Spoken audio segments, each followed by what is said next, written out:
So I wasn't originally really fond of this guy when he was revealed, but I've grown a new likeness to Morax here. President of Opulence, Morax is one of the new cards for the brand new Barrel Magnus, Providence Disorder Barrel Magnus, that allows you to, on place, if you have a greater or greater barrel, you can soul charge 1, then you get 5k power to the end of the turn. But you can also counter blast 1 in order to have this guy gain 5k power for every normal unit you put back from your soul back into your deck. Originally, I didn't really like this guy because he seemed like just a, new version of the Kinley Ludley that we already had. The only thing is that Kinley Ludley is locked to the original Barrel Magnus, and they, for whatever reason, did not want to give the new Barrel Magnus the name of the old one. So I was kind of whatever about him. But then I realized, after testing, trying to come up with a build for Barrel Magnus, where honestly I didn't find that much of great use with the new one. Especially because we were actually losing cards like Curtis, and there's really no replacement for Curtis, because there's, Hardening Insight who can soul charge too, but the only other card that gives you so much soul for free in the entirety of Dark States is, Curtis here. But then that's when I realized that Bushiroad actually did a little bit of smart design choice here, and it's something that they've been doing a bit more recently, where Morax here is actually the product of taking your Kinley Ludley and your Curtis here and actually fusing them together with polymerization to get the Morax, because he obviously has the same skill as Kinley Ludley. Put stuff back, get 5k for each, but he also has an on-place soul charge ability like Curtis, and also has the part of the second effect of Curtis where he gets 5k as well, because Curtis can counter blast 1, give the front row 5k. So it's not verbatim, but it is very similar. And the really good thing that I like about this, is in terms of like a design choice for the game, is that this helps save a lot of space in the deck. Granted, maybe this isn't the best example per se, but it really does help save on space a lot, and is, something that I'd like to welcome in the future. So rather than me having to run like 2 Kinley Ludley, usually you run like 1, but let's say instead of having to run 2 Kinley Ludley and like 4 of the Curtis, I could just run 4 of the Morax, and that frees up, 2 card slots in the deck that I can use. And that's really good for something like Barrel Magnus, who, doesn't really have a lot of deck space because everything has to be a piece that soul charges. So you have to basically carry your weight in the deck if you're going to be in it, because there's not really a lot of cards that you get access to, right? There's no real way to plus. Most of the cards are going to end up going into your soul. So you have to either provide a lot of soul, or you have to do something insane to actually be playable in the deck for the most part. So I really like this. And they've done stuff like this before already. I spent so much time trying to find just a copy of polymerization, because I just apparently don't have it, which is a bit of a disgrace as a former Yu-Gi-Oh! Hero player. But I found like everything else. I found a Red Eyes Fusion, I found the Miracle Fusion, I found 2 copies of Super Poly, I found Ultra Poly, but I could not find like a just normal English copy of polymerization, and I happen to have a Japanese one for whatever reason, so here we are. But I really liked this design choice. We've been seeing that a lot lately with, for example, cards like the Cherish Starlight Reshalo here from Lyrical Monasterio for Lutetia, who is a combination of the Combine Rusher and also the Precia here, which is really good, right? Granted, there's no real carbon copy of Combine Rusher in Lyrical, nor that one that was being played in Lutetia specifically, right? But this is a card that says when it's discarded by an effect, you can Energy Blast 3 and draw a card. Very similar to Precia, not word for word, but similar.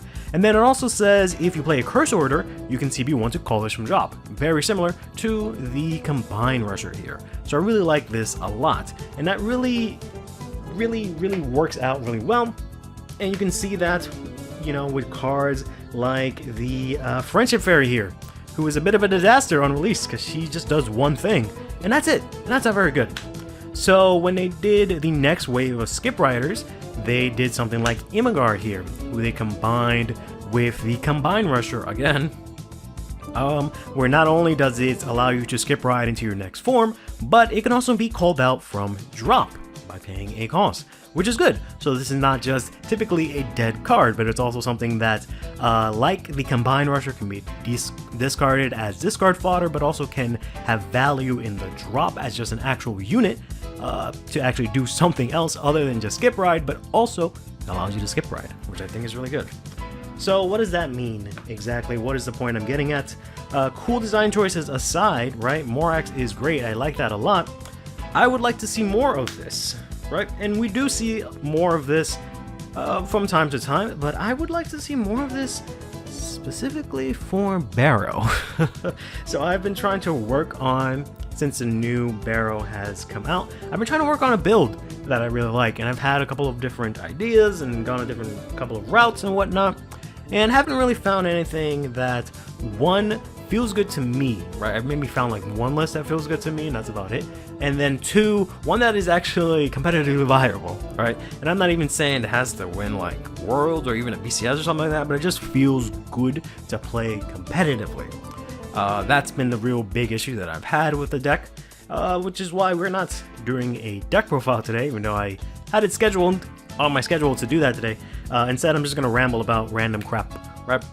So Morax is great. We have a couple of other cards in the deck that I wish we could use this poly here, if you'll allow me to, if you'll indulge me in some create a cards shenanigans here, which I know is like sort of frowned upon or whatever in the community, because it's just like, oh, just, stop making up stuff, blah, blah, blah, blah, blah, or whatever weird connotation that comes with it.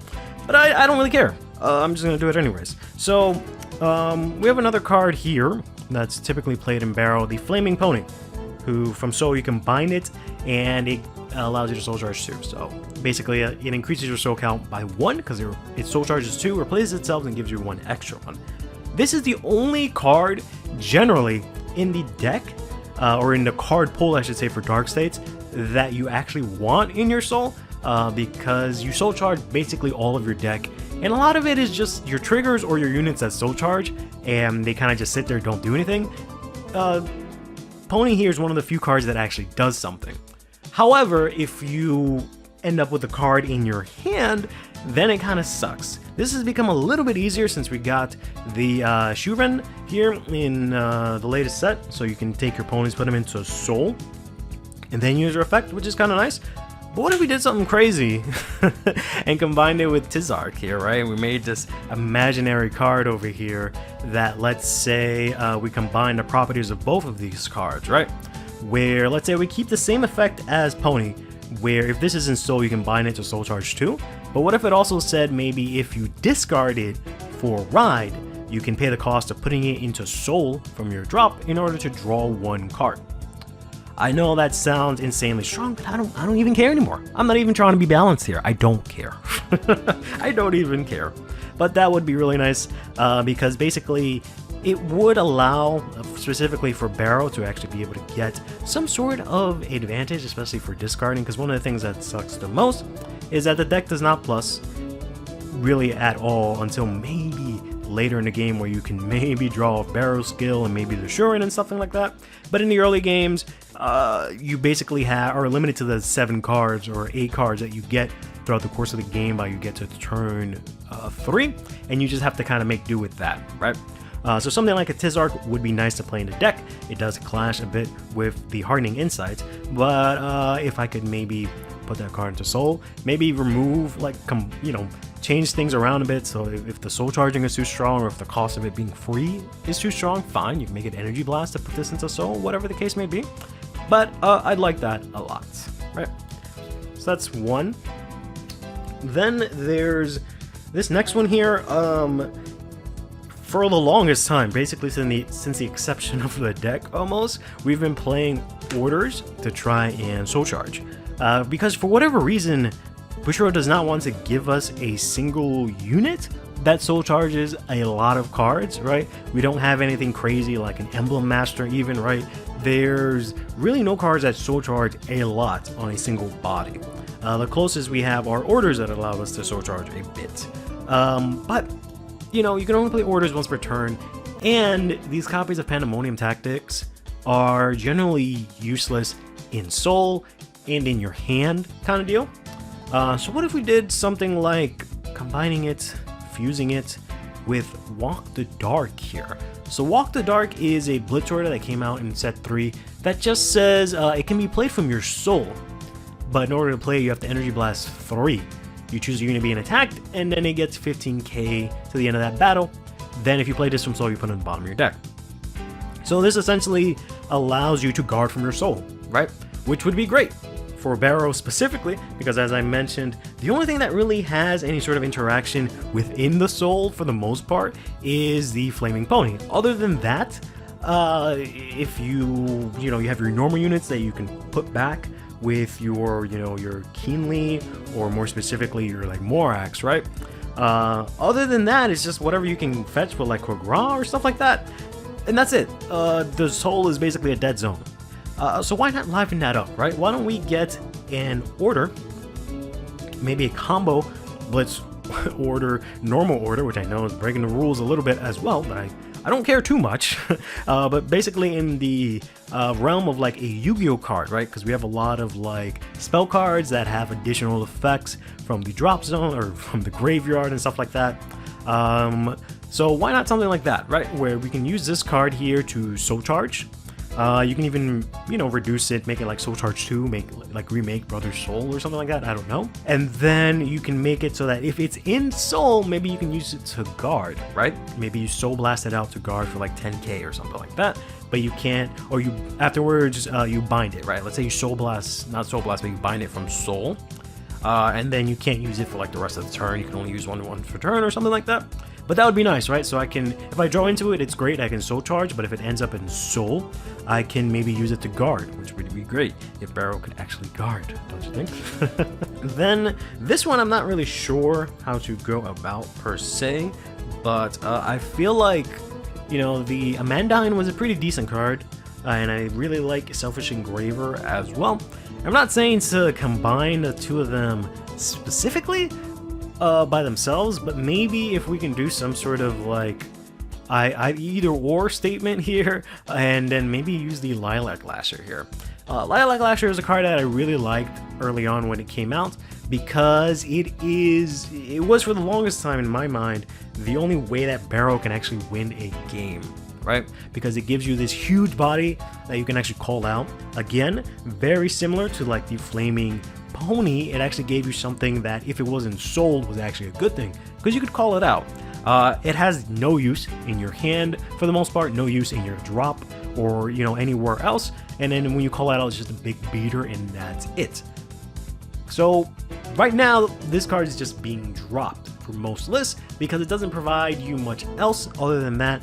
And this power scaling that it does, it takes a while for it to get that big, and you'd probably be get more middling results with just using, again, the Hardening Insight, who just does about the same thing. Keep talking about the card, but here it is. Who just says, it gets 15k essentially, which isn't exactly the same amount of power that the Lilac Lasher can get, but it's about good enough. So the good thing here with this guy is that he can scale up in power, so he just continuously gets bigger the more the game presumably goes on.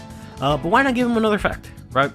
Why not combine him with like something like the Amandine, which is already kind of does this, right? But Amandine has this additional skill that says that you can